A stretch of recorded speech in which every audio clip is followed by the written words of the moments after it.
Say you have no races. Let's say you have no classes, no nothing. There's no purpose in your life. You know, people need to have purpose to get up. They need purpose to perform.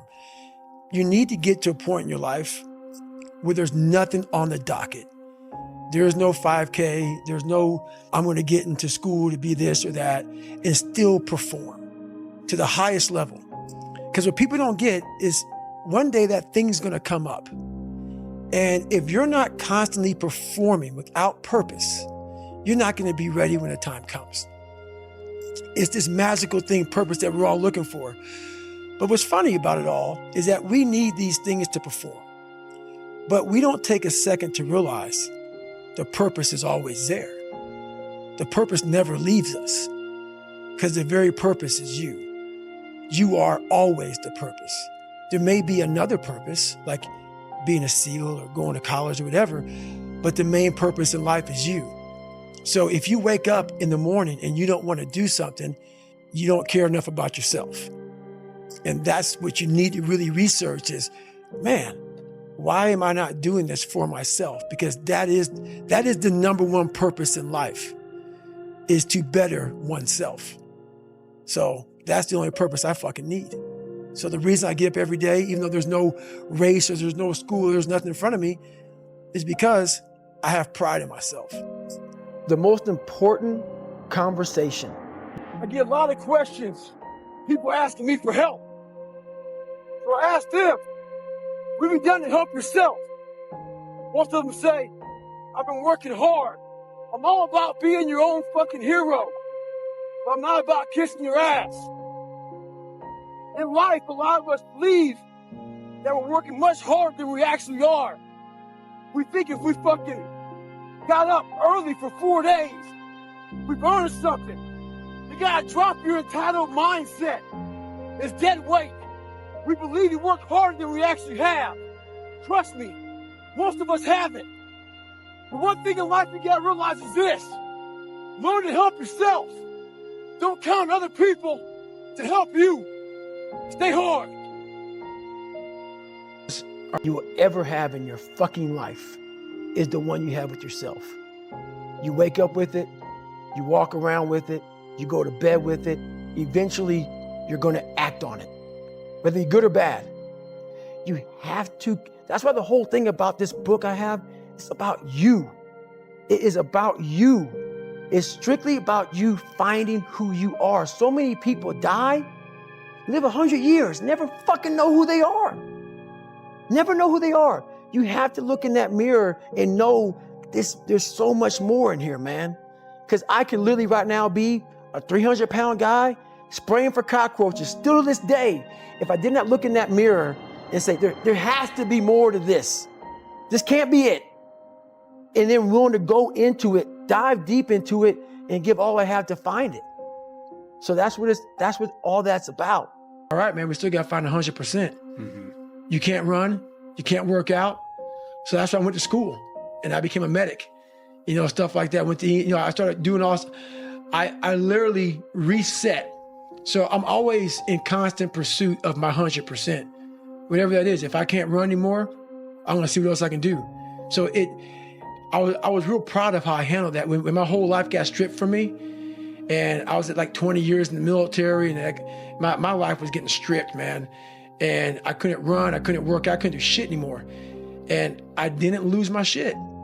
All that training I'd gone through, mental training I'd gone through, I was able to utilize it to find a lot of peace in myself, a lot of joy, and a lot of self-fulfillment. Mm-hmm. And it was actually not that bad of a time. But where do you go to? You wake up on a morning, it's cold, it's wet, it's dark, you've got no cartilage in your knee, you've got shitty shorts, whatever it is that's the issue today. Keep talking. It's warm on the couch. That's your it. missus says stay in bed. That's it. It's comfy, That's it's cozy. That's You've got it. work later on. You had an argument last night. You're That's slightly it. hungover. Because I know every motherfucker ain't going to do what I'm going to do.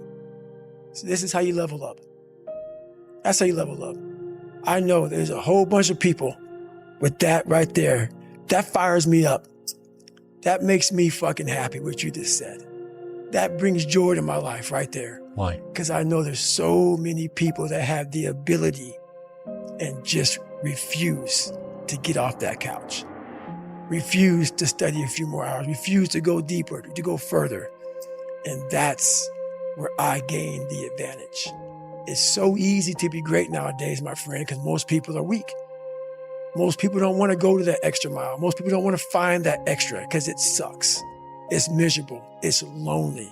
You talk about that you were kind of, lonely by yourself. I was the same way.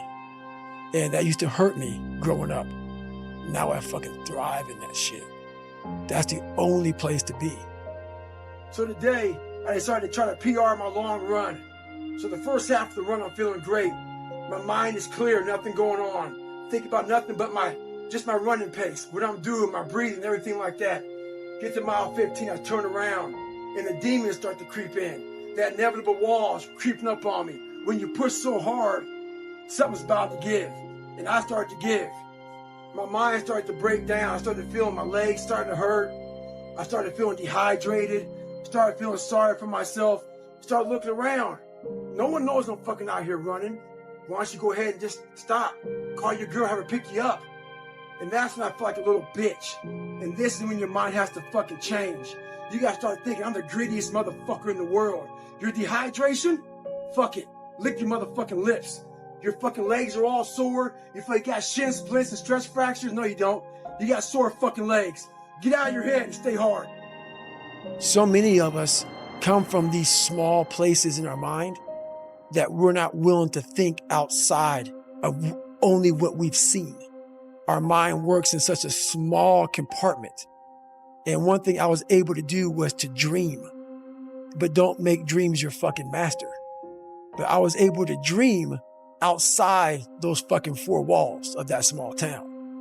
And until you're able to really put yourself into that dream, but don't make dreams your master, that's where you truly become what you're destined to become. A lot of people sit back and they dream about being a sports figure, or dream about being a SEAL, or dream about being an astronaut. And all it is a motherfucking dream. They don't put the work behind the dream. That dream has become their fucking master. When you become the master of your fucking dream is when you say, I want to go be a Navy SEAL. And you say, okay, I'm going to lose 106 pounds in less than 3 fucking months. The dream was the one thing I thought about, and the dream was now gone. Now, what comes in, the dream goes away, and the fucking laundry list of fucking details and tasks come up. Gotta do this, gotta do this, gotta do this, gotta do this. That's when you become the master of your dream. In the book, you tell people to make a list of everything working against them, every real, valid excuse. Right. Why do you have them do that? There's a lot of power in that list. So in that list of who you are, what makes you fucked up, all these other things, it goes back to, once again, accepting. You have to first accept it before you can fix it. A lot of people walk around, oh man, I'm good. No, you're not. You have to accept what you're not. You have to, and people don't want to do that. And that's the only way you can fix it. You have to accept it first before you can go on the journey. A lot of folks never even start the journey, man. They never start the journey because they live in this fake life that who they want to be, they act like they are, but they're not because they haven't fixed all this stuff yet. You got to fix this first before we can start our journey in life. So that's why I have them make this list.